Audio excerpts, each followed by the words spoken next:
Bismillahirrahmanirrahim. Assalamu alaikum students. As you all know that today we have got your first grand test of pathophysiology. I would like to discuss that test with you people.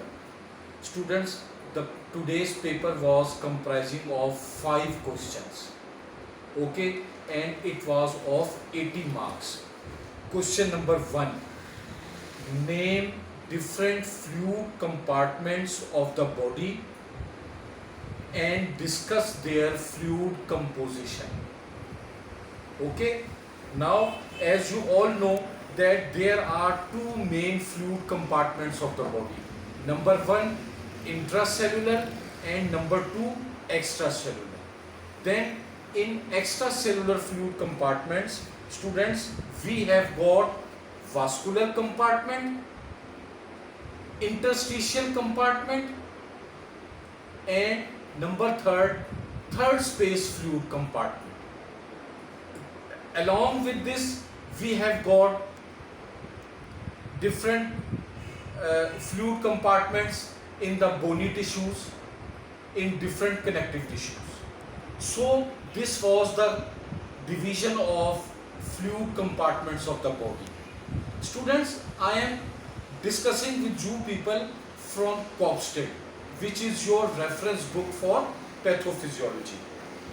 Now, the composition of fluid in different compartments. To be very simple, students,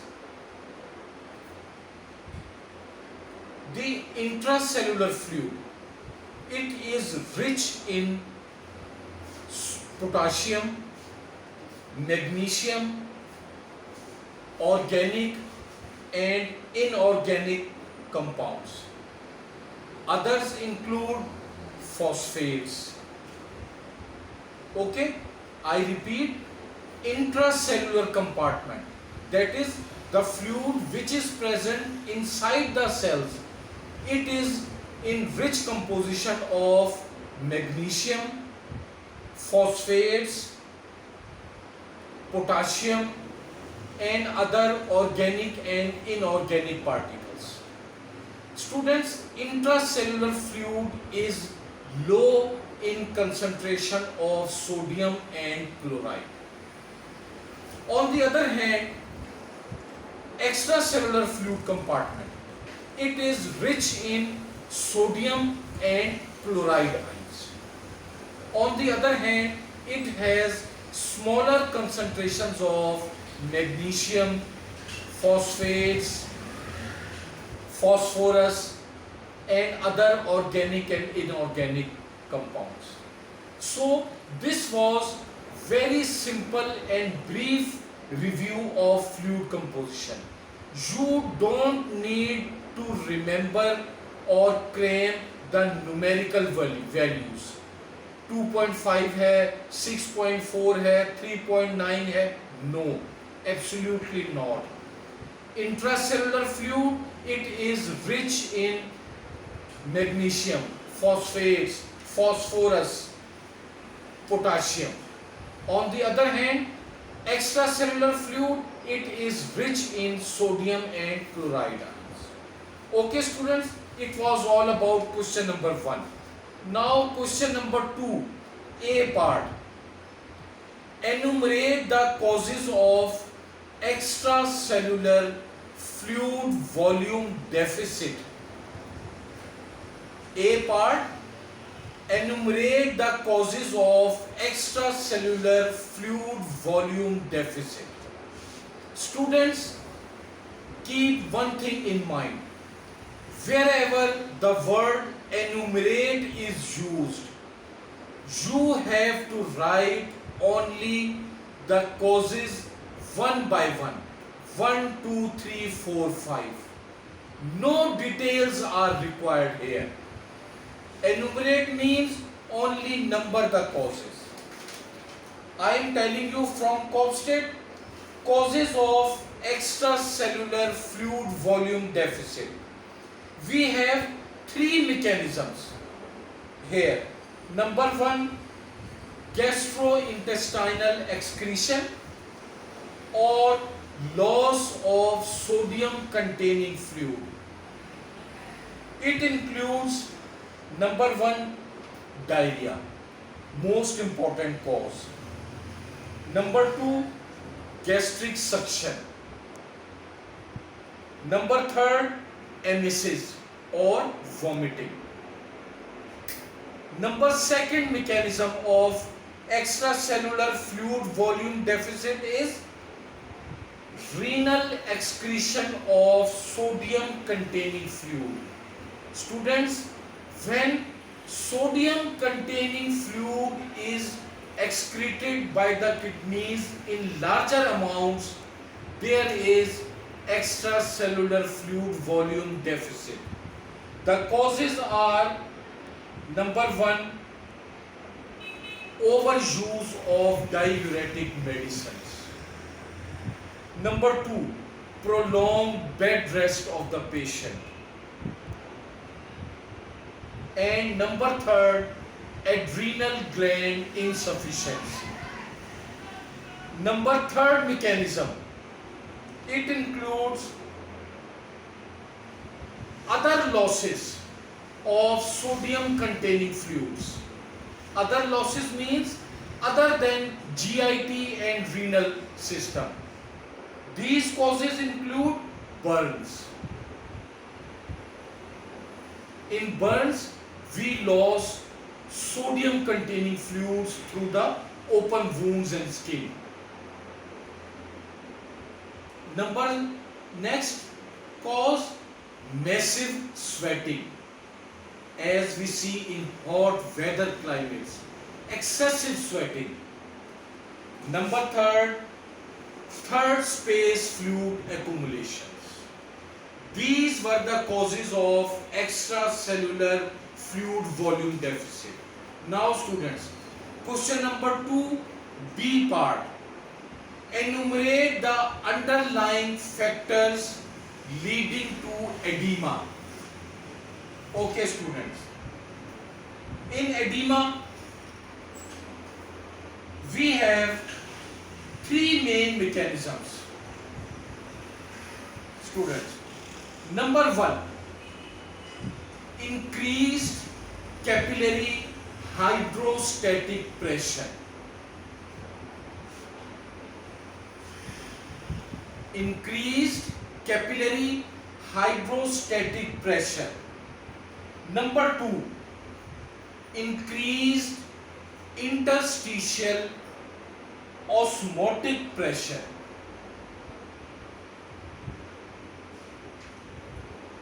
Number 3, blockade of lymphatic system.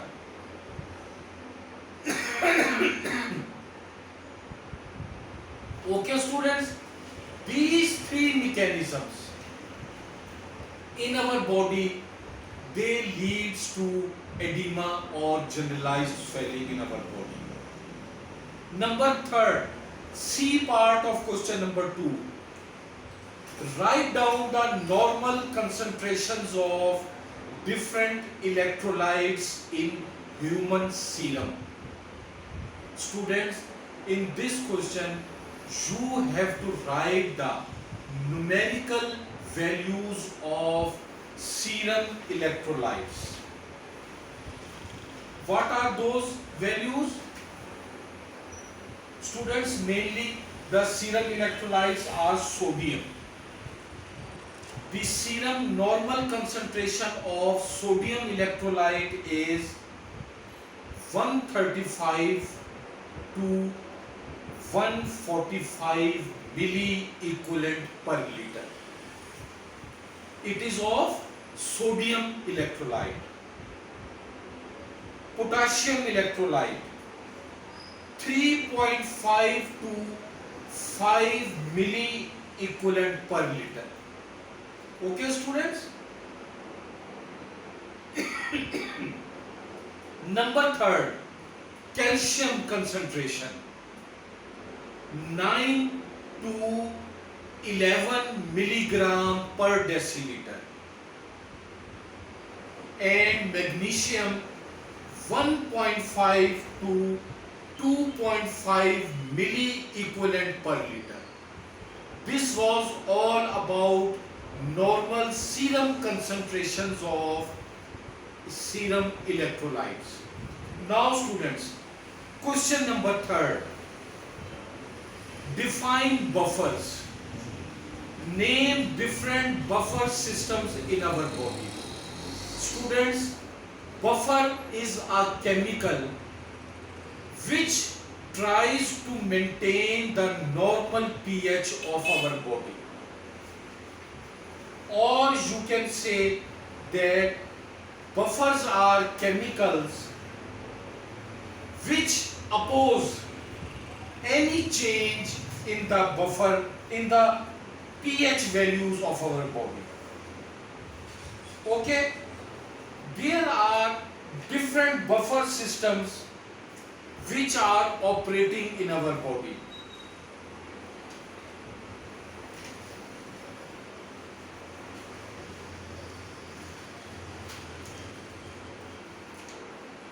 G students,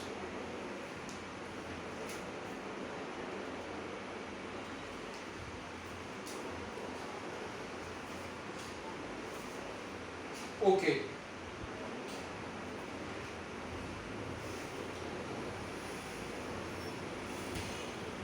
here we have got buffer systems.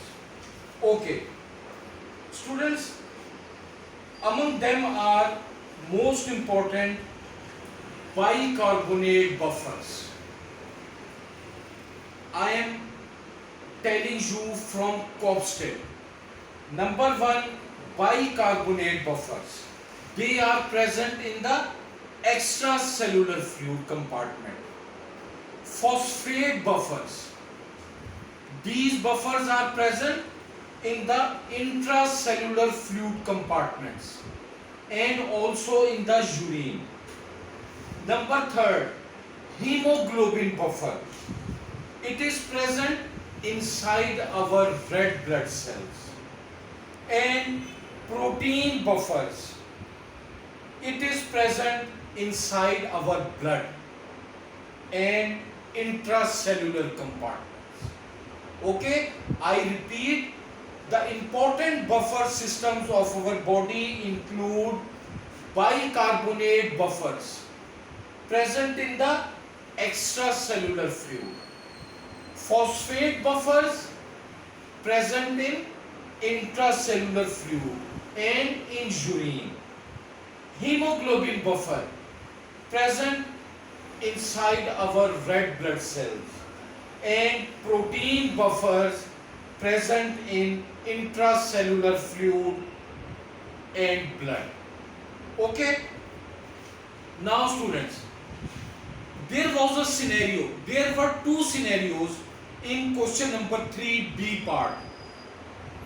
First scenario was decreased HCO3 negative ions divided by decreased H2CO3 ions equals to pH is either low or normal. Okay, today I gave you these two scenarios, two equations. I can here focus in front of you these two equations. Okay, students, now equation number 1, with decreased bicarbonate ions and decreased carbonic acid along with normal or low pH, it indicates compensated phenomena. Students, whenever you see normal pH along with disturbed disorders, always reach compensated phenomena. So equation number 1 represents compensated metabolic acidosis. Similarly, second equation, which was C part of question number 3, it indicates increased bicarbonate ions oblique increased carbonic acid with normal or low pH. Again, it represents compensated respiratory acidosis. So, both of these scenarios were representing compensated phenomena. Okay. Now students, question number 4. Enumerate the causes of metabolic acidosis. Enumerate the causes of metabolic acidosis. It is simple. You can check these two tables or causes from Kopstedt. They are written in a very fine pattern. Let me check. From okay.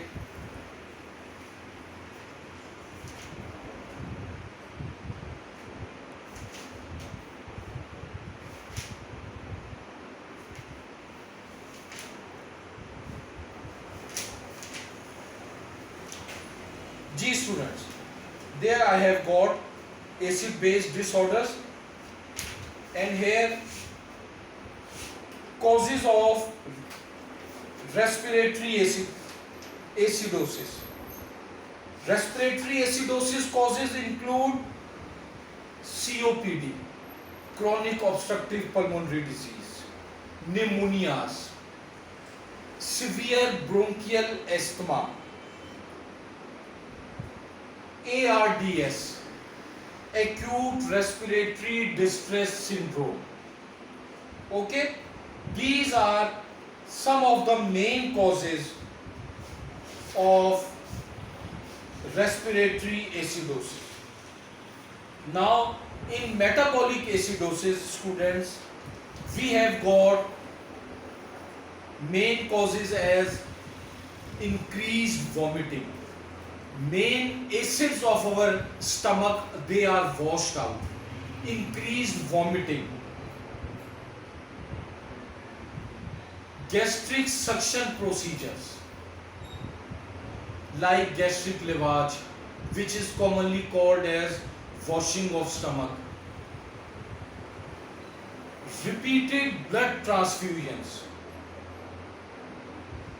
Okay, hypokalemia.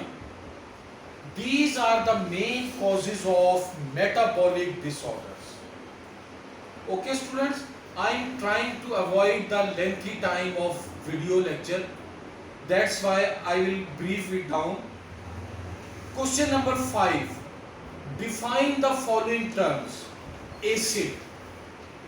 Student, acid is any substance or chemical or an aqueous solution which donates hydrogen ions to the base. I repeat, acid is a chemical or a molecule which donates H positive ion or hydrogen ion to the base in aqueous solutions. Number 2, osmolality. Definition of osmolality. Students, in very simple words, osmolality means how much one substance has been dissolved in another substance. For example, we mix salt in a glass of water. This will represent the osmolality of that fluid. If the amount of salt mixed in water is low, then the osmolality of fluid will be low. And if we mix large amount of salt in this water, then the osmolality of fluid inside the glass will be higher. Now, base. Students, base is a chemical or a molecule which accepts hydrogen ion from the acid in aqueous solution. Now, pH. pH means negative logarithm of hydrogen ion concentration in any aqueous solution. Number 5 definition was third space fluids. Students, third space fluids include pleural fluid, amniotic fluid, pleural fluid, CSF, when there is more leakage, ascitic fluid. Okay, these are all third space fluids. Now students, question number 5b part, how we classify intravenous fluids on the basis of tonicity. Students, tonicity means the concentration of solutes as compared with the serum. The normal tonicity of our serum is 280 to 300. 280 to 300 milliosmo per liter. This is normal tonicity of our serum. Students, IV fluids are classified into three main types on the basis of tonicity. Number 1, hypotonic fluids. Those fluids which have tonicity lower than 280 milliosmo per liter. Clinical examples are 0.45% sodium chloride, the IV fluids, or layman commonly calls drip. Different types of drip. Hypotonic fluid, 0.45% sodium chloride drip. 0.25% sodium chloride dissolved with dextrose. Dextrose sugar. These are examples of hypotonic fluid. Now, hypertonic fluid. Hypertonic fluids are those fluids which have tonicity above 300 milliosmo per liter. Okay? What are the clinical names? 10% dextrose water drips. 5% dextrose water dissolved in 0.9% saline. These are the clinical examples of hypertonic fluid. And at the last, isotonic fluids.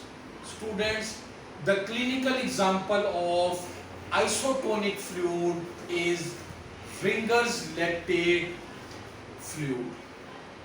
Okay, this was all about discussion on your today's grand test, which was held on 9 of June 2021. So please go through these discussions and assess yourself that how you perform today's test. Thank you very much students. Allah Hafiz.